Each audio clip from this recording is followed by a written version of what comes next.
elárad bennünk a karácsonyi szeretet, a karácsonyi hangulat, így közeledvén a Szent Ünnep felé. Jó reggelt kívánunk, 8 óra múlt néhány perccel, és már is a konyhába tértünk vissza, ahol még valamikor a hajnali órákban megkezdtük indiai különlegességek elkészítését, szakavatott segítségünkkel. Jó reggelt kívánunk! Szép jó reggelt Tolóci Gábor extrém szakásnak ismét, a Lukulus Baráti Társaságtól, illetve Jam Kulvinder Singhtől, Kukinak is szép jó reggelt kívánunk.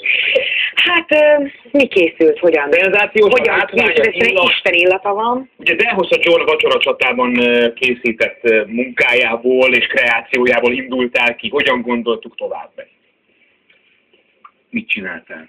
Mi egy reggel egy mango lassi csináltunk, ez egy mangós jogotos ital. Csináltunk az indiai teát, cardamom. Nagyon finom. Plusz én megkóstolom ezt a mango lassit.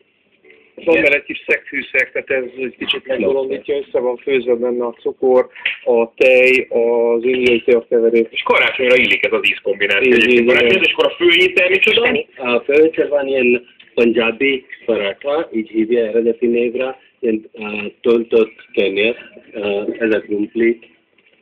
Igen. Ez a krumpli, hagyma, csilis.